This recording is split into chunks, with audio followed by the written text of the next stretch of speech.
오늘 성령님이 이 자리에 임재하실 줄 믿습니다. 우리의 마음을 만져주시고 우리의 생각을 다스려 주시고 우리의 문제를 해결해 주시고 또 하나님을 사랑하는 사람으로 바꾸어 주실 줄로 믿습니다. 어느 한 항해사가 있었는데 항해하기 전에는 늘 목적 지점을 향해서 모든 항로를 생각하면서 별의 위치 그리고 해류의 흐름 그리고 바람의 방향 이 모든 것들을 고려해가지고 계산해서 이제 목적지를 만들어 나가게 됩니다. 그리고 항해를 마칠 때가 되면 그는 이렇게 얘기하곤 했습니다. 실제로 나를 이끈 것은 보이지 않는 신이었습니다. 우리가 인생을 살아가면서 우리가 생각하고 계획한 대로 살아가는 것 같지만 지내고 나면 누군가가 나를 이끌어 주실 때 그리고 오늘 이곳에 있게 하셨다 하는 고백을 하게 됩니다. 그래서 우리는 우리가 생각하는 것보다 훨씬 더 하나님이 가까이 계십니다. 아주 깊이 옆에 동행하시면서 우리를 이끌어 나가고 계시는 것을 볼 수 있습니다. 오늘 우리가 만난 모세 그의 인생을 왕궁에서의 40년, 광야에서의 40년, 그리고 지도자로서의 40년으로 구분을 하게 됩니다. 이런 40년 주기에 그의 인생은 그가 살아보니 이렇게 살았다. 그 얘기입니다. 보통 과거에 교회 성장 세미나가 있을 때 강사들은 내가 이렇게 했더니 이렇게 부흥했다. 기도를 합니다. 이건 잘못된 고백입니다. 내가 주님 안에서 이렇게 살아와 보니 이런 결과가 나왔습니다. 이렇게 얘기하고 있습니다. 어느 누구도 내가 계획한 대로 일을 이루지 않습니다. 간증이 그렇지 않습니다. 우리 여성교회 간증 집회에 다녀오셨는데 보통 간증을 얘기할 때 내가 이랬고 내가 저렇게 했고 그거는 그렇게 얘기하는 게 아닙니다. 오직 하나님의 은혜로 내가 이렇게 되었습니다. 이게 간증의 진실입니다. 그러니 우리의 삶 자체를 곰곰이 생각해 보면 결과론적으로는 이렇게 됐다. 결과론적으로. 근데 그게 내 주장이 되면 안 된다는 겁니다. 하나님의 은혜로 모세가 40년, 40년, 40년 이렇게 살아왔다. 그렇게 얘기가 되어야 되는 것입니다. 우리는 모세의 삶을 추적할 때 하나님의 손길을 봐야 됩니다. 저와 여러분들의 결과론적인 얘기는 하지 마시기 바랍니다. 하나님의 손길 가운데 여기까지 만나. 이게 정상인 것입니다. 모세가 태어나던 시대 히브리 남자아이라면 다 죽었습니다. 그의 어머니가 석 달 동안 숨겨봤습니다. 너무 안타까워가지고 모든 부모라면 다 그렇게 했을 것입니다. 더 이상 숨길 수 없게 되자 갈대 상자에 뉘어가지고 나일 강가로 가서 띄우게 됩니다. 그때 애국 공주가 이곳으로 목욕하러 옵니다. 왜 하필 이때 그 공주가 왔느냐 하는 얘기예요. 우연이나 사람들은 얘기하겠지만 하나님의 일에 있어서는 우연은 없습니다.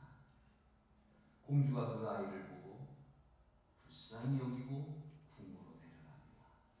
여기에서 모세의 40년 궁중 생활이 시작되게 됩니다. 사람들은 이 이야기를 우연이라고 말하겠지만 이거 다 하나님이 계획하신 일입니다. 존 칼빈이 이 본문을 추적할 때 이렇게 말합니다. 하나님의 섭리는 인간의 눈에는 우연처럼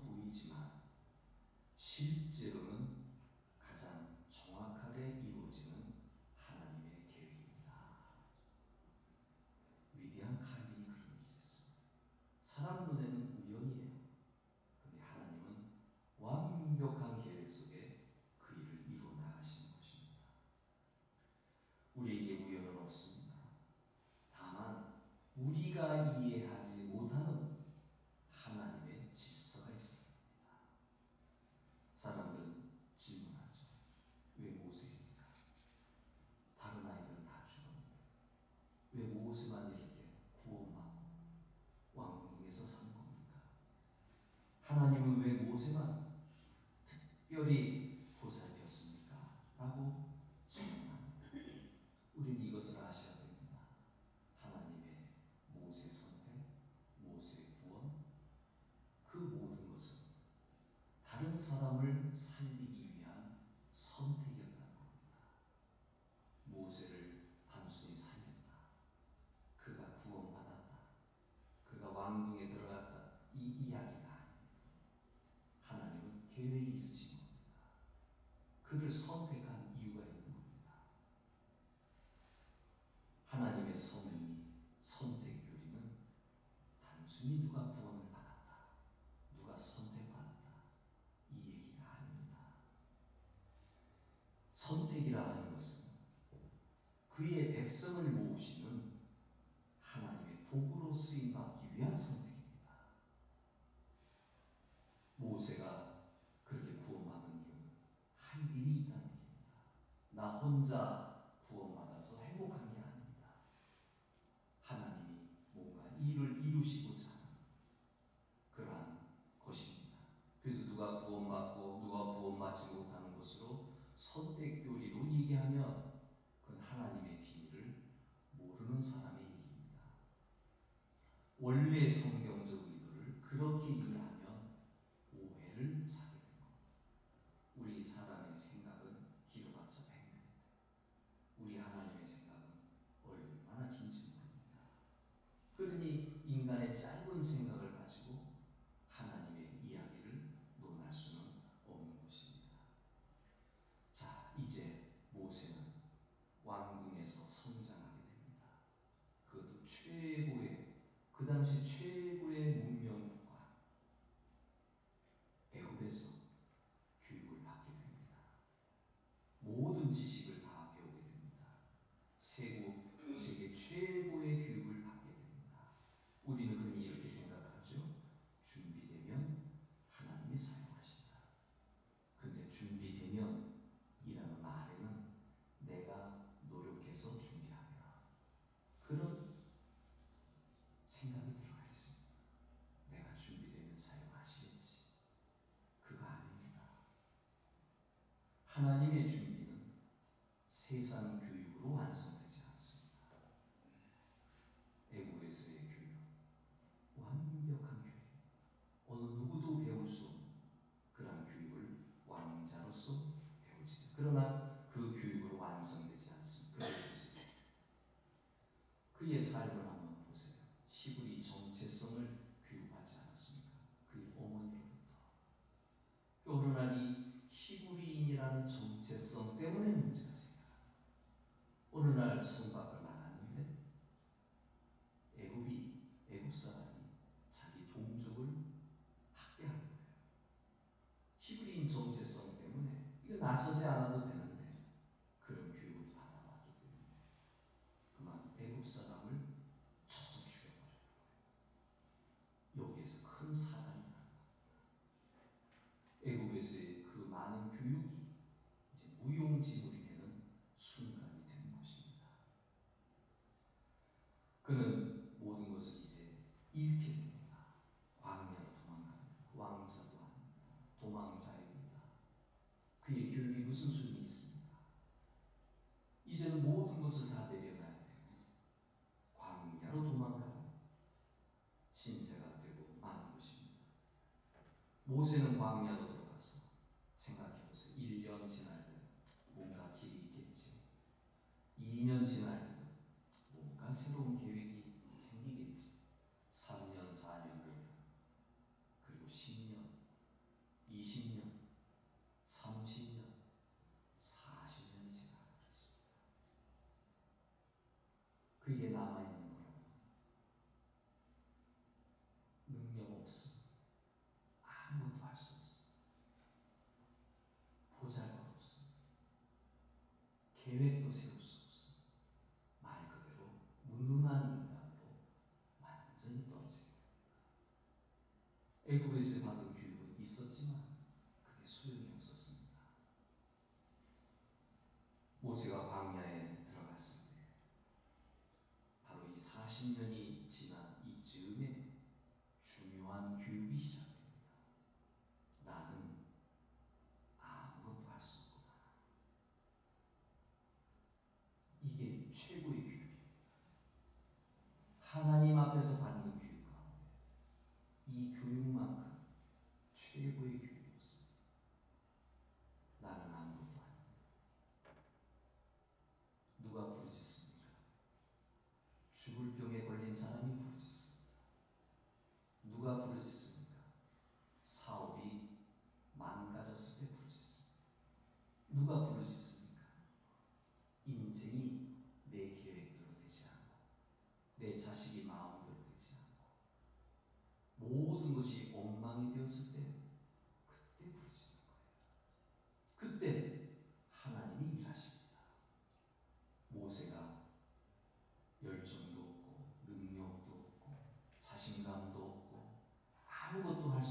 달 즈음에 하나님이 가시던 불에 나타나시고 여호와의 사자가 나타납니다. 분명히 불은 타는데 나무는 타지 않습니다. 여호와의 나타나십니다. 불은 여호와를 상징합니다. 그에게 나타났다. 언제 나타났습니까? 아무것도 할 수 없습니다. 준비된 사람에게 하나님이 나타납니다. 이것이 교육의 결정체입니다. 이게 은혜입니다. 많은 사람은 실패했을 때 하나님을 원망하지만 그게 하나님 만나는 시기예요. 우리가 아직까지 하나님께 매달리지 못하는 것은 내가 살만한 거예요. 내가 가진 게 있는 거예요. 내 계획이 있는 거예요. 아직까지. 그러니 하나님의 전적인 은혜를 받지 못하는 겁니다. 너가 할 수 있는 거 너가 해봐. 그냥 내버려. 우리 하나님은 강압적이지 않습니다. 하다 부러뜨리십니다. 근데 그 부러뜨리는 것이 은혜라니까요. 그게 없으면 평생 하나님께 오지 않으니까요. 넘어지는 것도 은혜라는 사실입니다. 모세가 하나님이 나타나시고 하나님을 만날 준비가 된 사람으로 하나님을 만나게 되는데 왜 이럴 때 만나 주십니까? 주님의 일은 주님이 하시는 겁니다. 제가 깨달은 게 그거예요. 주님의 일은 내가 하는 게 아니에요. 모세의 인생을 보세요. 그 40년, 그 40년, 그 40년. 모세가 만약에 출애굽을 계획한 사람이었다면 왕궁에서 시작했을 것입니다. 굳이 광야로 갈 필요가 있습니까? 최고의 교육을 받은 사람이 애굽을 다스리는 가운데 이스라엘을 인도했겠죠. 그러나 하나님은 그런 방법을 사용하지 않습니다. 하나님의 일은 하나님이 하십니다. 이거를 깨달은 자가 행복한 자입니다. 모세가 아무것도 할 수 없다 할 때 나타나신 이유는 주님의 일은 주님이 하시는 것이니까 그거를 받아들일 준비가 되어 있는 사람이 필요합니다. 하나님은 그런 사람을 지금도 찾고 계시는 거예요. 신학교든지 어느 성도든지 하나님 그렇게 준비된 사람. 그러니까 우리 하나님이 마음껏 일하십니다. 하나님 말씀에 순종하고 하나님 말씀이라면 따라가고 하나님이 원하는 대로라면 십자가도 지고 그런 사람. 누가 생각납니까? 바울이 생각나죠. 다메섹에서 소경이 되었다. 바리새인이요 가말리엘 문화생이요 율법을 아는 사람이요 하나님의 백성이요 장님이 되면 소용없는 거예요. 뭘 얘기하셨습니까? 그렇게 완전히 깨뜨리고 하나님이 사용하시고 그제서야 그가 정신을 바짝 차린 거예요. 그리고 예수 그리스도를 만나게 됩니다. 우리는 가끔 오해합니다. 인간의 능력으로 할 수 있다. 세상 일은 그렇게 할 수 있을 겁니다.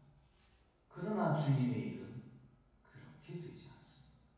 하나님은 그런 방법을 사용하지 않습니다. 사람은 하나님의 도구로 사용될 준비가 되느냐. 이게 우리 한국교회 미래가 달린 문제.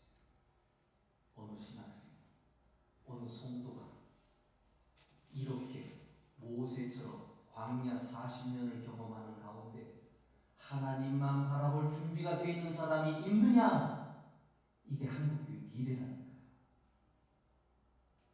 하나님이 그렇게 훈련시키는 사람들이 있고 오죽하면 그렇게 훈련해서 사용하십니까? 우리는 모세가 왕궁에서 도망 나왔을 때 실패했다고 생각했을 것입니다. 그러나 영성가 프레드릭 부크너는 이렇게 얘기했습니다. 하나님은 우리의 실수까지도 당신의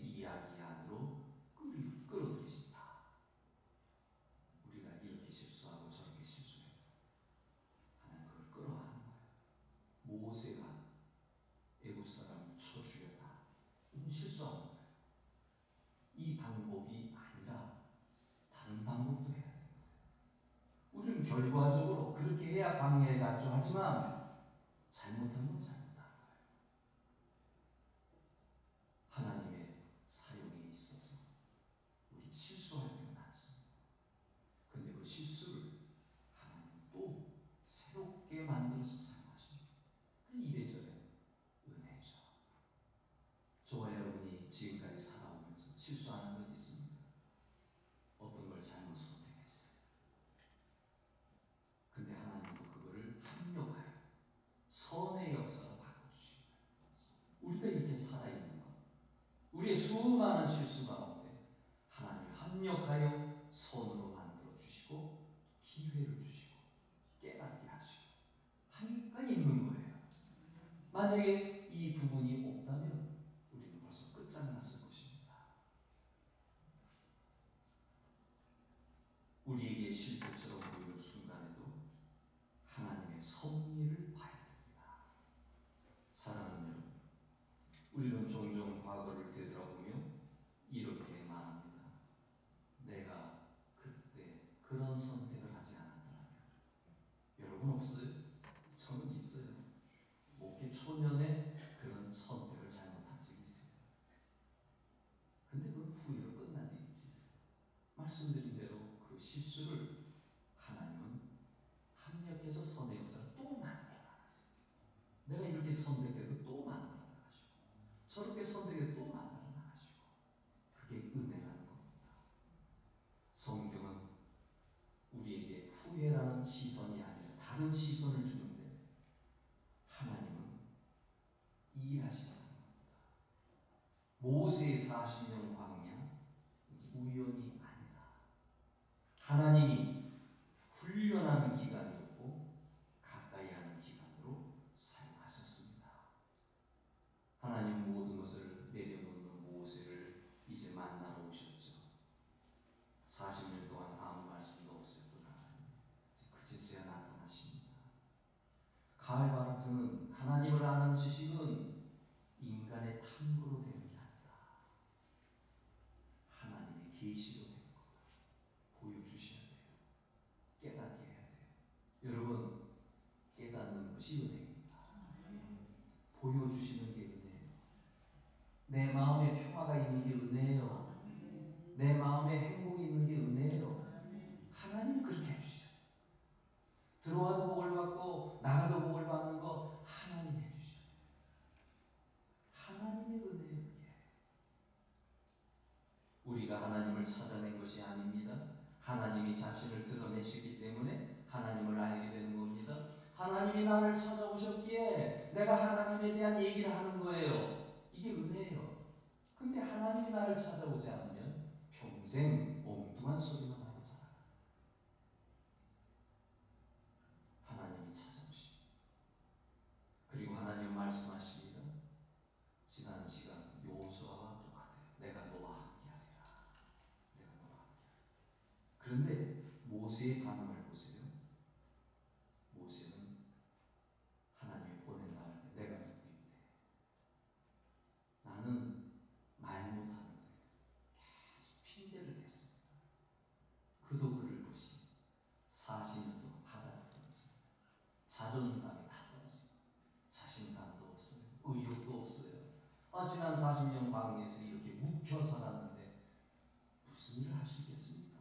이거 다 이해가 되는 얘기예요. 그가 겸손해서 그런 게 아니에요. 그냥 자존감이 완전히 바다로 떨어진 거예요. 광야 40년은 그를 힘 빠지게 했습니다. 자신감이 상실되었습니다. 여기에 하나님은 모세에게 너 할 수 있어 이렇게 말씀하지 않습니다. 그냥 너 할 수 있어가 아닙니다. 하나님은 내가 너와 함께 하겠다 그렇게 말씀하시는 거예요. 이미 자존감은 떨어졌는데 뭐 할 수 있다고 아무리 외친들 I can do 라고 한들 뭘 할 수 있겠습니까? 하나님이 함께 하셔야 되는 거예요. 그래야 일어날 수 있는 겁니다. 주님의 일은 내가 할 수 있는 문제가 아닙니다. 하나님이 하시느냐의 문제입니다. 하나님이 하십니다. 모세가 주에게 소명받았을 때 나는 할 수 없어요. 그건 지극히 정상적인 일입니다. 그때 하나님이 함께 하시는 가운데 그를 이끌어 주십니다. 여러분, 우리의 일은 이렇게 해야 돼요. 하나님이 이끌어 주십니다. 주님의 일도 그렇고요. 인생도 그렇고요. 하나님이 이끌어 주십니다. 다윗이 왜 복 받았어요? 하나님께 날마다 여쭤봤거든요. 하나님께 물어봤거든요. 그리고 그의 고백이 나는 하나님 없이는 안 된다고 그랬거든요. 어려서부터 그렇게 교육받은 거예요. 그의 삶 자체가 그러니까 하나님이 내 마음에 합한 사람이다 그렇게 말씀해요. 그는 목동에 불과한 그의 형들은 장군들이었어요. 그러나 다윗은 목동이었어요. 양이나 치던 사람. 중요한 교육을 받았습니다. 하나님이 전부입니다. 이것이 다윗을 왕위로 올라가게 하는 결정적인 그런 신앙생활이라고 하는 것, 나의 똑똑함을 얘기하지 마세요. 나의 장점을 얘기하지 마세요. 나의 능력을 얘기하지 마세요. 주님 앞에 무릎 꿇을 준비만 되어 있습니다. 하나님께서 크게 사용하시는 겁니다. 주님의 일은 우리가 할 수 있는 문제가 아니기에 내가 너와 함께 하겠다 하신 겁니다. 주님의 일은 하나님이 하시는 문제이기 때문에 하나님이 함께 하셔야 합니다. 하나님의 부르심은 인간의 가능성 위에 세워지지 않습니다. 중요한 말입니다. 주님의 일은 인간의 가능성을 시작하지 않습니다. 하나님이 시작하십니다. 하나님은 말씀하십니다. 내가 하겠다. 모세야 따라와라. 말 못하는데 너 형 아론이 있지 않느냐? 같이 가라.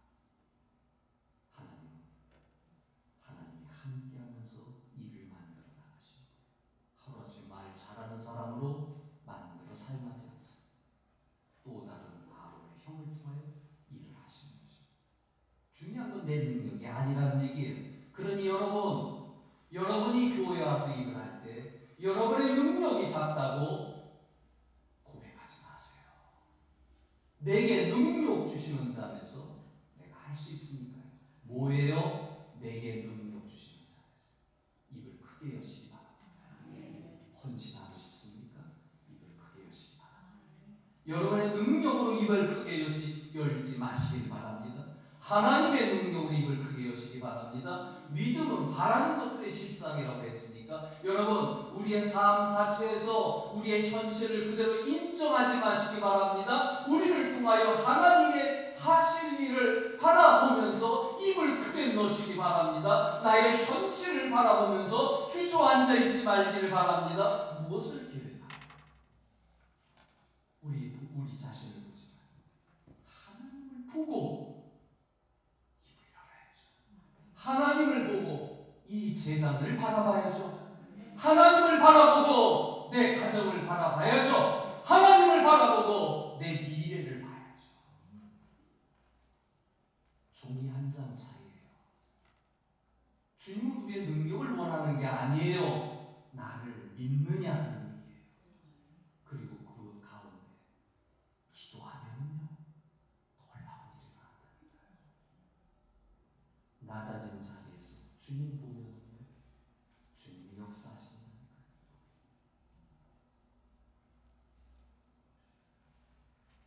내가 아무것도 할 수 없다고 할 때 하나님이 시작하십니다. 신앙은 원래 인간의 계산이 끝나는 지점에서 시작해요. 이렇지 저렇지 이렇게 해야지 저렇게 해야지 이 계산이 끝나야 돼요. 하나님만 바라보고 나가면 하나님이 인도하시는 대로 갑니다. 때로는 크게 사용하시고 때로는 작게 사용하시고 크든 작든 상관이 없습니다. 중요한 건 하나님의 손 안에 붙잡히느냐. 그런 모든 것들이 축복입니다. 모세는 광야에서 하나님을 만난 후 다시 애굽으로 돌아가게 되는데 이 장면을 우리는 너무 쉽게 지나갑니다. 그러나 이것은 결코 쉬운 것이 아닙니다. 왜냐하면 그것은 실패의 자리입니다. 도망쳤던 자리입니다. 가고 싶지 않은 자리입니다. 그런데 갑니다. 왜 갑니까? 하나님의 말씀이니까 순종하고 갑니다. 이게 중요한 겁니다. 하나님이 말씀하시니까 어려운 자리도 가는 거예요. 하나님 말씀하지 않았는데 어려운 자리에 간다. 더 어려워집니다. 하나님 말씀하지 않았는데 좋은 자리로 간다. 실패하는 자리. 중요한 건 하나님이 말씀했느냐, 말씀하지 않았느냐. 이 자리가 하나님 말씀하신 자리라면 승리하는 자리. 우리는 이 모세라는 대단한 인물을 지금도 살펴보고 있는 겁니다. 모세는 아주 중요한 변화가 시작됐습니다. 말씀하시기에 애굽으로 내려갑니다. 이제 모세의 인생은 내가 무엇을 할 것인가의 문제가 아니라 하나님이 무엇을 하십니까? 라는 문제로 바뀌는 거예요. 얼마나 큰 변화입니까?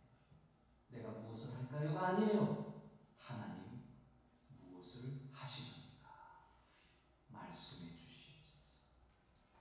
모세가 가서 10가지 제안을 일으킵니다. 그런데 이스라엘 백성이 원망하잖아요. 왜 너가 우리에게 와가지고 이렇게 힘든 일을 하느냐. 자, 어려운 자리입니다. 모세가 또 어떻게 합니까? 또 하나님께 말씀드리는 거예요. 그럼 또 하나님이 계획하신 바가 있습니까? 하나님이 이끌어 나가신 거예요. 여러분, 우리가 응답받았다고 해가지고 일이 쉽게 풀리는 게 아니에요. 우리는 과정을 거쳐나가는 거예요. 근데 하나님이 약속의 자리라면, 하나님의 축복의 자리라면 그 정도는 이겨나가야 되는 거예요.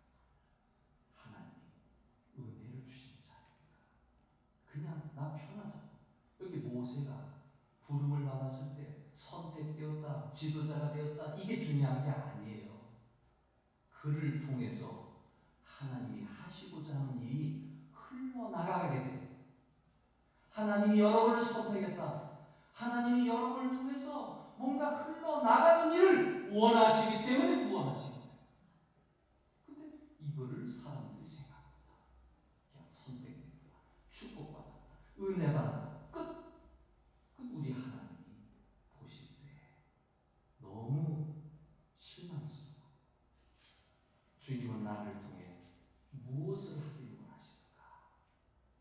이것까지 생각해 봐야 됩니다.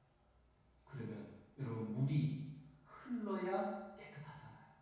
우리 신앙인의 신앙생활도 마찬가지. 이렇게 하나님의 약속과 은혜 가운데 자꾸만 흘러나가게 해야 돼요. 기도로 흘러나가시기 바랍니다. 믿음으로 흘러나가시기 바랍니다. 하나님의 말씀을 붙잡고 흘러나가시기 바랍니다. 다른 사람을 불쌍히 여기시기 바랍니다. 죽은 영혼들을 긍휼히 여기시기 바랍니다. 흘러나가야 돼요. 어떻게 하면 내가 하나님의 일을 할까? 어떻게 하면 이 재단에서 하나님의 미랄이 되어 썩어지면서 주의를 할까? 이렇게 돼야 주님이 진행된 거예요. 누구를 통해? 나를 통해서. 근데 내가 꼼짝을 안 해요. 나를 통해 흘러나가지 않아. 그걸 끝나는 거예요. 여러분의 얼굴을 보면 저는 여러분의 가능성을 보는데, 여러분 스스로가 이 가능성을 나가버리는 것은 아닌지 안타까울 때가 있습니다. 하나님은 더 큰 일을 하고 싶어 하십니다. 여러분을 통해 뭔가 일하고 싶어 하십니다.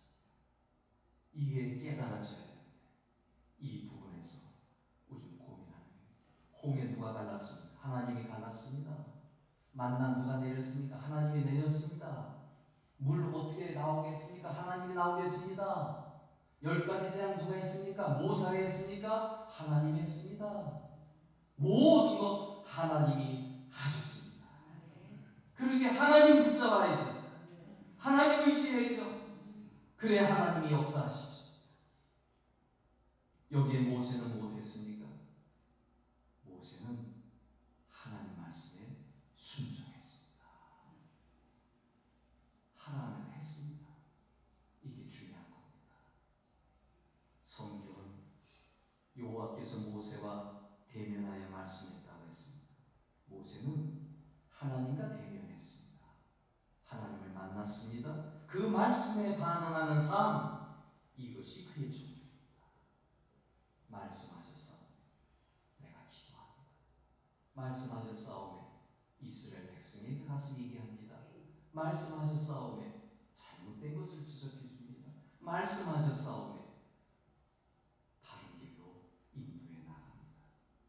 그러기에 광야 40년 동안 반복되는 구조가 있는데 백성은 원망합니다. 그러면 모세는 어떻게 합니까? 하나님께 갑니다. 이게 계속 반복돼요. 백성이 원망할 때 모세도 원망했으면 끝나는 거예요. 근데 광야가 장장 40년을 훈련하는 사람. 그러니 하나님을 원망할 수 없어요. 내가 아무것도 아닐 때 하나님이 불러주셨으니까 그대로 사용되기 시작하는 것입니다. 제임스 베커는 이런 얘기를 했습니다. 하나님을 아는 사람은 큰 일을 하려 하지 않습니다. 하나님이 하시는 일에 참여할 뿐입니다. 뭘 원하십니까? 도대체 상독교 안에서 하나님의 일을 한다고 하는데 무엇을 원하십니까? 어떻게 해야 큰 일을 이루는 것입니까? 제임스 패커가 얘기합니다. 하나님의 일을 한다고 하는 것은 하나님을 아는 사람은 큰 일을 하지 않습니다. 하나님이 하시는 일에 참여할 뿐입니다. 중심이 하나님에게 있습니다. 얼마나 행복합니까? 하나님이 하시는 일에 참여하고 있습니다. 얼마나 행복한 것입니다. 결론적인 말씀입니다. 모세의 인생을 한 문장으로 정리할 수 있습니다. 하나님이 시작하시고 하나님이 이루신 인생. 그의 인생은 이렇게 흘러갔죠. 하나님이 살리셨고 하나님이 준비하셨고 하나님이 찾아오셨고 하나님이 보내셨고 보내셨을 뿐만 아니라 함께 하시는 가운데 하나님이 하셨습니다. 그렇다면 우리의 인생은 어떻게 합니까? 우리의 인생은 어떻게 합니까? 아직도 내 계획 속에 아직도 나 혼자 달려오지 아직도 고민하며 그렇게 삽니다. 내가 이루는 인생입니까? 하나님이 이루시는 인생입니까? 여러분이 그리스도인이라면 이 질문을 한 번쯤 받아야 됩니다. 내 인생 모세처럼 사용되렵니까? 아니면 그냥 나 하나로 끝내렵니까? 성도 여러분, 우리는 종종 이렇게 묻죠. 내가 무엇을 해야 합니까? 그러나 이제는 하나님이 일하시는 자리에 내가 있어야 됩니다. 하나님이 원하시는 그 일을 하면서 나아요. 신앙은 내가 무엇을 이루는 것이 아닙니다. 하나님이 이루시는 일을 믿고 따라가는 것입니다. 기도하겠습니다. 하나님, 전적으로 자신을 내어 맡긴 사람을 통해 전적으로 일하신다는 말씀을 오늘 들었습니다. 이제 우리는 분명히 말할 수 있습니다. 우리의 인생, 우리의 신앙은 내가 이루는 것이 아니라 하나님이 이루신다는 것을 알았습니다. 나라는 자아를 내려놓고 내 자아에 하나님을 중심에 모실 수 있게 하여 주시옵소서. 예수님의 이름으로 기도하옵나이다.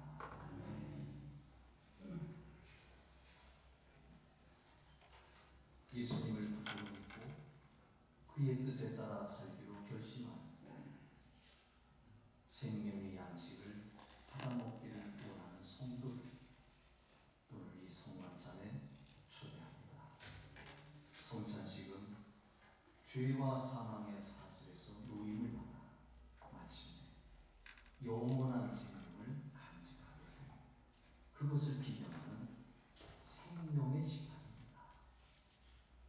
성찬 보좌위원들은 앞으로 나오시길 바랍니다. 찬송가 229장 1절로 3절을